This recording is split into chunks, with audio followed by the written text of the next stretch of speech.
Perkenalkan, saya Tenra Olivia, NPM 37, kelas pengenalan pola paralel C. Di sini saya akan menjelaskan tentang klasifikasi dan clustering. Apa itu klasifikasi? Klasifikasi adalah proses untuk menemukan model atau fungsi yang menjelaskan atau membedakan konsep atau kelas data dengan tujuan untuk memperkirakan kelas dari suatu objek yang labelnya tidak diketahui. Model itu sendiri dapat berupa aturan if-then, berupa pohon keputusan atau decision tree, dan jaringan saraf tiruan atau neural network. Di sini saya akan menerapkan algoritma K-nearest-neighbor atau KNN untuk menyelesaikan permasalahan dari klasifikasi.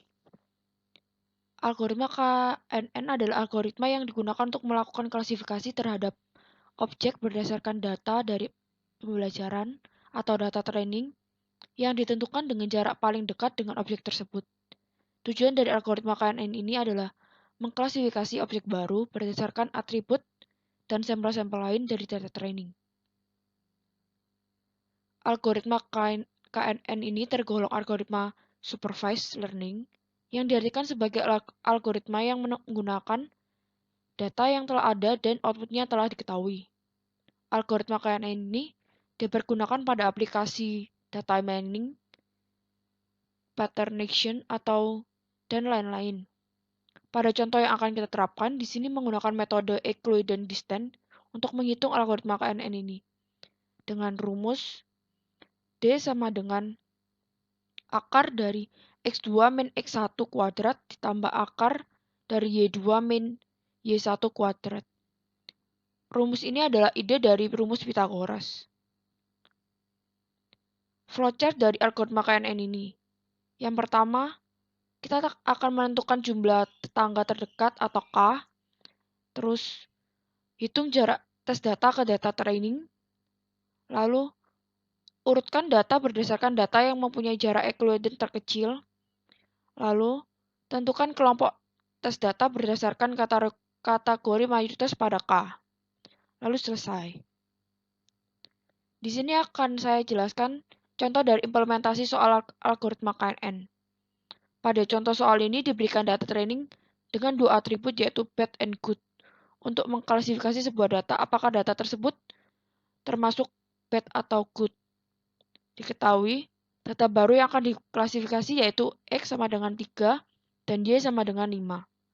Jumlah tetangga terdekat atau K yaitu 3.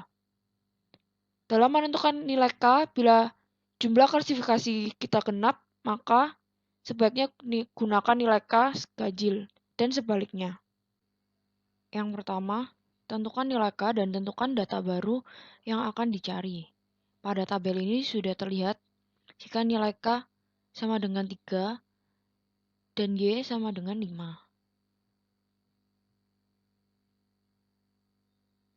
Kedua, hitung jarak antara data baru dengan semua data training. Di sini saya menggunakan metode Euclidean distance. Untuk perhitungannya saya contohkan pada baris pertama, yaitu X sama dengan 7 dan Y sama dengan 6. Untuk perhitungannya, akar dari 7 kurangi 3 dikuadratkan ditambah akar dari 6 kurangi 5 dikuadratkan sama dengan akar 17 dengan desimal 4,12. Hitung semua X dan Y sampai selesai. Seperti pada tabel. Yang ketiga, mengurutkan jarak dari data baru dengan data training dan menentukan tetangga terdekat berdasarkan jarak minimum. Dari tabel kolom urutan jarak, kita dapat terlihat bahwa mengurutkan dari yang terdekat ke terjauh antara jarak data baru dengan data training. Ada dua jarak yang sama pada baris ke-2 dan ke-6, sehingga memiliki urutan yang sama yaitu 4. Dari tabel kolom, apakah termasuk 3NN? Artinya adalah KNN menjadi KNN karena nilai K ditentukan sama dengan 3. Urutan jarak pertama terdapat pada X sama dengan 2 dan Y sama dengan 4 yang sesuai pada kolom. Keempat, menentukan kategori dari tetangga terdekat. Dari tabel yang sudah ada, kategori ya diambil jika nilai K kurang dari sama dengan 3. Jadi, baris 3, 4, dan 5 tergolong kategori ya dan sisanya tergolong kategori tidak. Dari tabel kolom kategori ya untuk KNN dibuktikan hanya baris ketiga yang memiliki kategori bad dan baris keempat dan kelima yang memiliki kategori good. Kelima, menggunakan kategori mayoritas yang sederhana dari tetangga terdekat sebagai nilai prediksi klasifikasi pada data baru yang sudah ditentukan awal. Jadi, nilai X sama dengan 3 dan Y sama dengan 5 termasuk kategori good. Evaluasi algoritma KNN. Yang pertama, algoritma yang menggunakan seluruh data latih untuk melakukan proses klasifikasi yang mengakibatkan data dalam jumlah yang sangat besar, proses prediksinya menjadi sangat lama. Yang kedua, tidak membedakan setiap fitur dengan suatu bobot.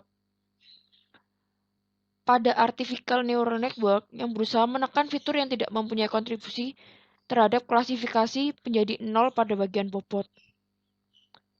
NN tidak ada bobot untuk masing-masing fitur.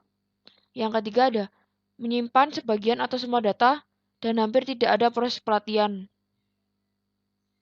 Maka KNN sangat cepat dalam proses training, tetapi sangat lambat dalam proses prediksi. Yang keempat, hal yang rumit adalah menentukan nilai K yang paling sesuai.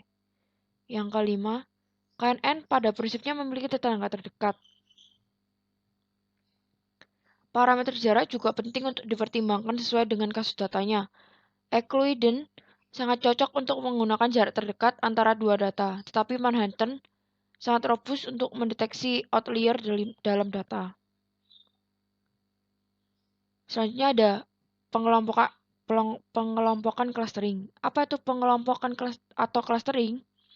Clustering adalah proses pengelompokan satu set objek data ke dalam beberapa kelompok atau cluster, sehingga objek dalam sebuah cluster memiliki jumlah kemiripan yang tinggi.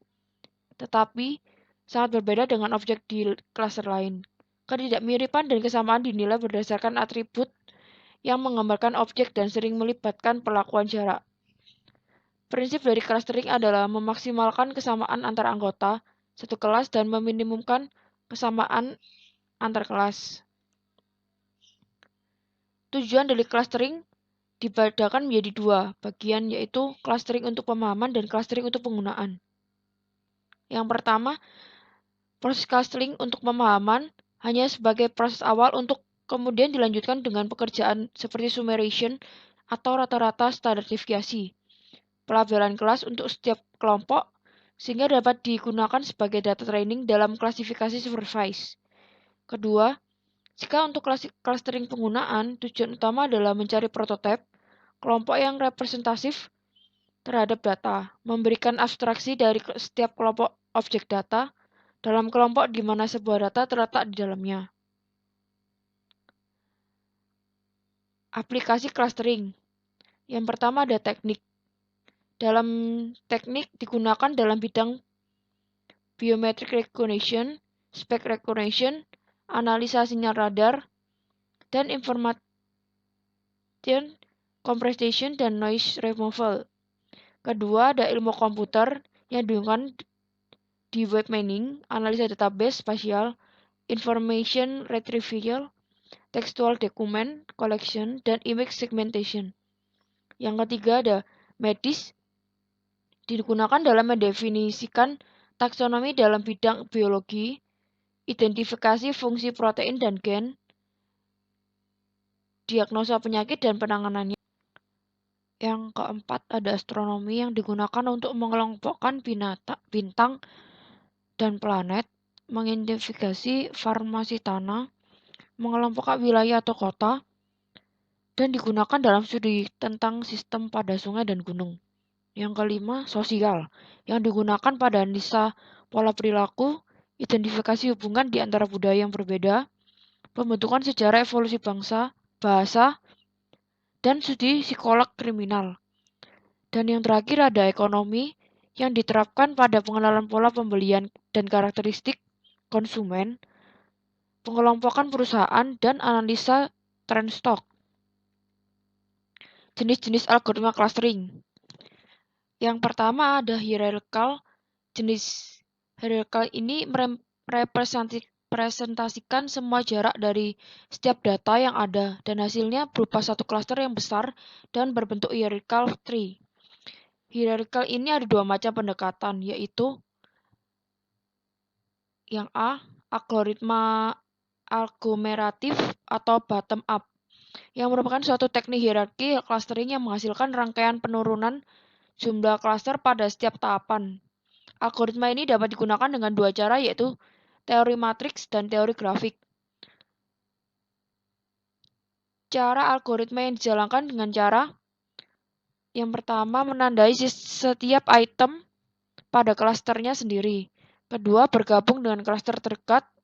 Ketiga, estimasi kembali jarak klaster. Keempat, ulangi data ke N sampai ke N.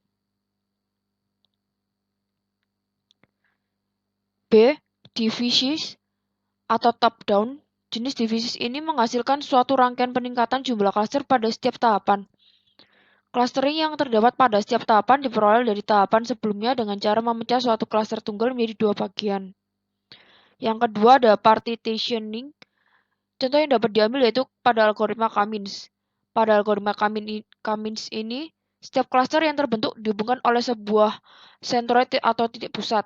Melalui centroid ini, setiap data kemudian ditempatkan berdasarkan jarak yang paling dekat. Oleh karena itu, K-cluster harus terbentuk terlebih dahulu.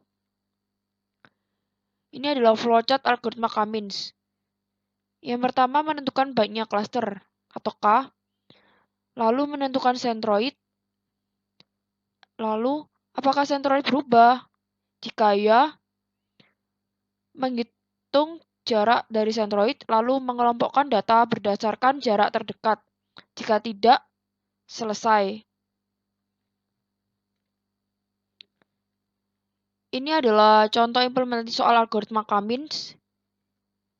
Pada contoh ini ada data mahasiswa untuk mata kuliah pengenalan pola dan pemrograman framework.